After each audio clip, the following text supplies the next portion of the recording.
Om Swastiastu. Perkenalkan, nama saya Nimade Cynthia Berliana Putri dengan NIM 2211031733. Di sini saya akan menjawab UTS dengan mata kuliah TBPP kelas 9. Langsung saja ke videonya. Baik, langsung saja ke soal yang pertama. Seperti yang tertera pada layar, nah, di sini saya akan menjawab di mana pandemi COVID-19 memang telah mempercepat adopsi teknologi digital dalam pendidikan. Nah, dampak dari teknologi baru terhadap sekolah, belajar dan pembelajaran itu sangat signifikan, di mana di sini ada pun berikut beberapa yang saya akan sampaikan. Yang pertama, ada perubahan dalam metode pembelajaran, di mana teknologi telah mengubah cara guru mengajar dan siswa belajar, di mana pembelajaran berbasis teknologi memungkinkan keefisienan waktu dalam hal waktu yang tepat. Nah, di mana misalnya belajar menggunakan kelas daring. Nah, di mana di sini juga memungkinkan siswa untuk belajar di rumah dan tanpa dibatasi oleh lokasi tertentu. Nah, di mana yang kedua ada akses ke sumber belajar yang lebih luas. Tentu teknologi membuka akses yang lebih luas ke berbagai sumber pembelajaran, nah, termasuk video pembelajaran, materi interaktif, dan kursus daring dari berbagai penyedia pendidikan di seluruh dunia. Nah, yang ketiga, di mana ada pembelajaran yang lebih personal ataupun terjangkau, di mana dengan adanya teknologi pembelajaran itu bisa lebih dipersonalisasikan, di mana misalnya menggunakan aplikasi yang berbasis AI dapat menggunakan materi dengan kemampuan siswa. Nah, di mana di sini itu memberi umpan balik secara real time. Nah, di mana dan dapat pun mengidentifikasi area yang perlu diperbaiki. Nah, yang keempat, di mana ada pun peningkatan keterampilan teknologi. Nah, di mana penggunaan teknologi dalam pendidikan juga meningkatkan keterampilan digital siswa. Nah, yang sangat relevan di era digital seperti sekarang. Nah, yang kelima, adanya tantangan dalam infrastruktur dan kesenjangan akses. Nah, di mana meskipun teknologi dapat membawa banyak manfaat, akan tetapi ada juga tantangan yang harus dihadapi, terutama terkait dengan kesenjangan akses teknologi. Nah, tidak semua siswa memiliki perangkat yang memadai atau akses internet yang stabil. Nah, di sini juga dapat memperburuk kesenjangan pendidikan, seperti itu. Nah, yang keenam, perubahan peran guru. Nah, di mana teknologi juga mengubah peran guru. Nah, di mana guru tidak lagi hanya sebagai pengajar yang mentransfer ilmu secara langsung, tetapi lebih sebagai fasilitator ataupun yang membantu siswa untuk mengakses informasi dan dapat memadu diskusi dan memberikan dukungan individual. Nah, di mana adapun yang terakhir yaitu ketujuh, yaitu ada evaluasi dan penilaian yang lebih efisien. Nah, di mana teknologi itu mempermudah penilaian dan evaluasi. Nah, baik melalui ujian daring maupun sistem penilaian berbasis aplikasi yang dapat memberikan flashback langsung. Nah, di mana ini itu dapat mempermudah guru untuk melacak kemajuan siswa dan dapat mengidentifikasi area yang perlu lebih difokuskan. Sekian jawaban dari pertanyaan nomor 1. Baik, saya lanjutkan ke pertanyaan yang kedua, yaitu oke, langsung saya jawab, di mana salah satu perubahannya yaitu mengenai kolaborasi digital dan platform kerja. Nah, di mana perubahannya itu mungkin seperti perusahaan itu kini lebih banyak mengandalkan platform yang berkolaborasi digital, di mana seperti Microsoft Teams, terus Asana atau Trello untuk bekerja secara tim. Nah, ini juga menggantikan cara kerja tradisional yang lebih berbasis pada interaksi tatap muka. Nah, mungkin persiapan diri saya itu mungkin menyesuaikan diri dulu dengan cara kerja berbasis platform dan meningkatkan keterampilan dalam bekerja secara tim virtual. Nah, di mana di situ serta mengelola proyek secara online. Adapun cara berbagai cara untuk mempersiapkan diri itu, yang pertama mungkin lebih meningkatkan keterampilan digital. Nah, di mana di sini tuh saya mungkin akan mempelajari teknologi terbaru yang relevan. Nah, di mana dengan industri seperti sekarang, nah pemrograman data, analisis atau kecerdasan buatan itu. Nah, di mana juga saya harus mempersiapkan pendidikan dan pelatihan berkelanjutan, di mana mengikuti kursus atau bersertifikasi yang dapat meningkatkan keterampilan teknis dan non teknis. Nah,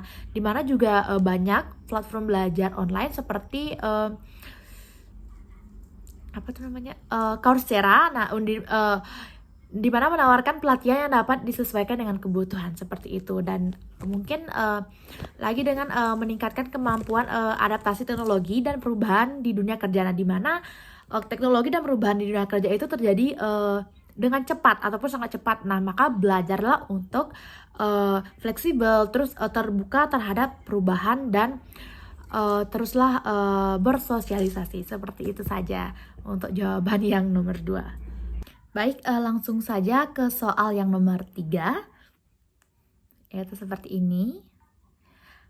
Nah, langsung saja saya jawab, di mana cara menghadapi tantangan di kehidupan di abad 21, yaitu terutama dalam dunia yang semakin dinamis seperti sekarang dan teknologi yang berkembang sangat pesat, di mana itu memerlukan keterampilan tertentu agar kita dapat beradaptasi dengan perkembangan yang sekarang. Nah, mungkin adapun yang saya coba sebutkan, yang pertama mungkin adanya keterampilan digital dan teknologi. Nah, dan yang kedua mungkin adanya pemecahan masalah dan kreativitas dan inovasi. Terus mungkin keterampilan komunikasi verbal dan tertulis. Nah, ada juga mungkin kemampuan untuk berkolaborasi dan kerja tim, dan memanajemen waktu dan memanajemen waktu diri sendiri. Nah, dan juga ada kemampuan adaptasi dan fleksibilitas. Nah, di mana disimpulkan itu untuk menghadapi tantangan kehidupan di abad 21, kita ini perlu memiliki keterampilan yang adaptif, kreatif, dan berbasis teknologi. Nah, dengan komitmen untuk terus belajar dan berkembang serta berlatih secara konsisten. Nah, kita itu dapat menguasai keterampilan tersebut dan siap untuk menghadapi tantangan yang ada. Seperti itu mungkin jawaban dari saya. Dan kita lanjut ke pertanyaan selanjutnya. Baik, saya lanjut ke soal yang nomor 4, seperti ini. Nah, di mana di sini saya akan menjawab di mana tahapan adopsi dan penggunaan teknologi informasi dan komunikasi yang bisa juga disebut dengan TIK itu dapat dijelaskan melalui beberapa model yang umumnya digunakan untuk menggambarkan bagaimana individu atau organisasi mengadopsi dan menggunakan teknologi. Nah, di mana mungkin salah satu modelnya itu yang sering digunakan yaitu model adopsi teknologi yang melibatkan tahapan-tahapan. Nah, di mana yang pertama itu adanya pengetahuan, di mana tahapan ini itu individu atau organisasi itu memulai menyadari keberadaan teknologi baru. Nah, dan memahami secara cara kerjanya. Nah, yang kedua adanya persuasi, dan di mana pada tahap ini itu individu atau organisasi mulai mengevaluasi teknologi yang ada. Nah, mereka itu sekaligus mempertimbangkan manfaat dan potensi, adapun risiko atau kerugian yang mungkin timbul dari penggunaannya. Nah, yang ketiga itu ada keputusan, di mana di tahap ini itu individu atau organisasi itu membuat keputusan untuk mengadopsi atau tidak mengadopsi teknologi tersebut. Nah, di mana keputusan ini itu bersifat positif ataupun negatif. Nah, di mana positif itu ya adopsi, ya negatif itu menolak, seperti itu. Dan yang keempat itu ada implementasi. Nah, di mana uh, setelah keputusan diambil, tahap berikutnya adalah penerapan teknologi tersebut dalam aktivitas sehari-hari. Nah, di mana tahap ini itu melibatkan pembelajaran dan penyesuaian, nah, serta pengintegrasian teknologi ke dalam sistem yang ada. Nah, yang kelima, konfirmasi, di mana pada tahap ini tuh individu tuh harus mengevaluasi apakah penggunaan teknologi itu memberikan hasil yang diinginkan.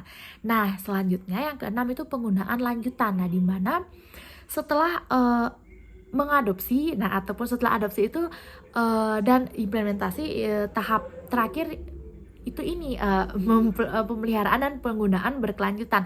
Nah, di mana teknologi itu akan uh, digunakan secara rutin. Nah, di mana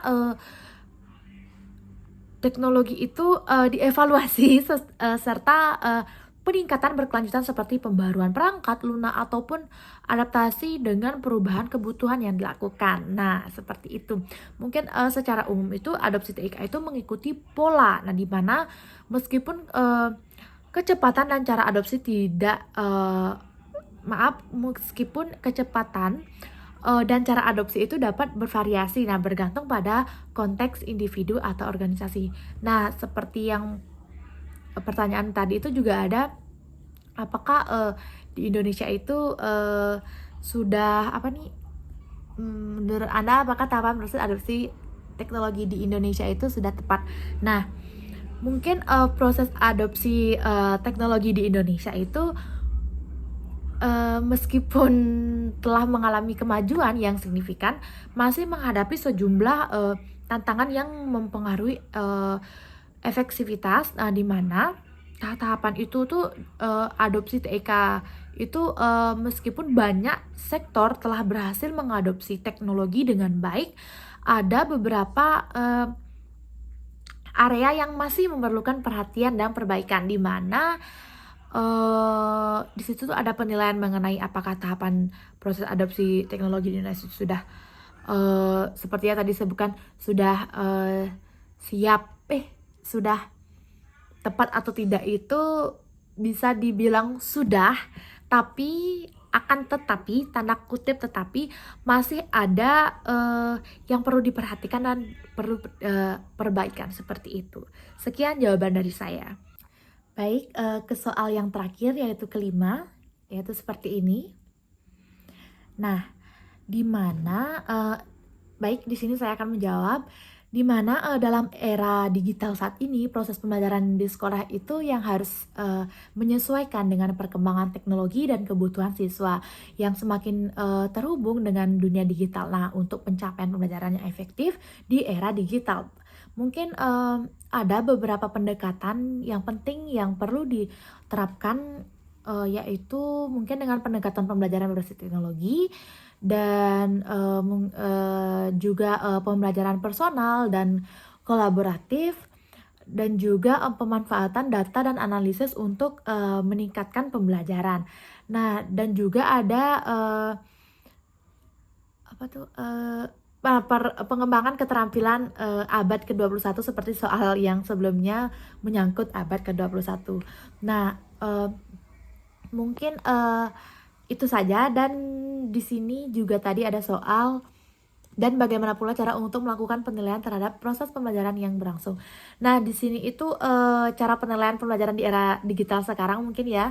Penilaian di era digital juga itu kan perlu pendekatan yang lebih fleksibel dan beragam. Nah, mungkin yang pertama itu mungkin adanya dengan penilaian otentik, di mana penilaian otentik itu berfokus pada penerapan keterampilan dan pengetahuan dalam konteks dunia nyata. Nah, di mana proyek ini itu biasanya berbasis teknologi seperti pembuatan video, blog, atau presentasi online yang menilai kemampuan siswa untuk memecahkan masalah atau menciptakan produk. Nah, di mana di sini juga ada portofolio digital, di mana siswa mengumpulkan karya mereka sepanjang tahun ajaran dalam format digital, sehingga menunjukkan perkembangan belajar mereka. Yang kedua, mungkin ada penilaian formatif berbasis teknologi. Nah, di mana penilaian formatif ini itu digunakan untuk memantau perkembangan siswa secara berkelanjutan. Nah, di era digital ini hal yang bisa dilakukan mungkin melalui tes interaktif online. Nah, di mana di sini itu memberikan umpan balik instan kepada siswa seperti yang dilakukan di platform Quizzes, nah atau Kahoot. Nah, di mana juga forum diskusi online itu yang memungkinkan guru untuk mengevaluasi keterlibatan dan pemahaman siswa terhadap materi pembelajaran. Nah, yang ketiga itu ada penggunaan data dan analitik pembelajaran, di mana dengan pemanfaatan sistem manajemen pembelajaran itu seperti Google Classroom atau Moodle, di mana guru dapat memantau aktivitas siswa secara detail dan data yang dikumpulkan, seperti waktu yang dihabiskan siswa untuk tugas tertentu, tengahnya seperti itu. Nah, hasil kuis online itu dan keterlibatan dalam forum diskusi bisa juga memberikan wawasan yang lebih akurat tentang kemajuan mereka. Nah, juga di sini juga ada penilaian. Nah, penilaian kolaboratif, di mana penilaian ini itu memungkinkan penilaian yang melibatkan siswa dalam memberikan umpan balik terhadap teman sekelas mereka. Nah, di mana misalnya itu melalui aplikasi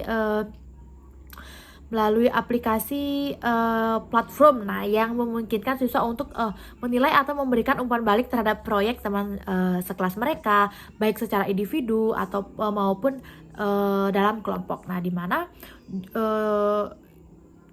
juga ada yang kelima mungkin umpan balik real time, di mana teknologi itu memungkinkan guru untuk memberikan umpan balik secara langsung dan instan kepada siswa. Nah, mungkin baik melalui chat, terus komentar di tugas daring atau aplikasi yang memungkinkan lainnya. Mungkin umpan balik yang cepat sangat penting itu untuk membantu siswa memperbaiki kesalahan dan mempercepat proses pembelajaran mereka. Nah, secara keseluruhan itu pembelajaran di era digital sebaiknya tidak berfokus pada transfer pengetahuan, tetapi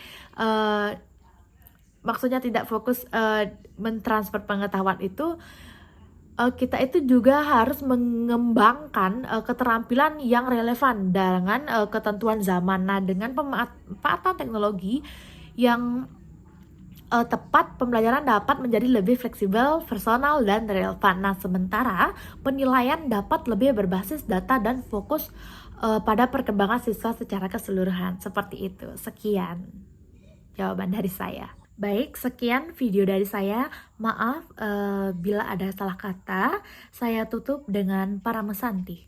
Om Santi Santi Santi Om.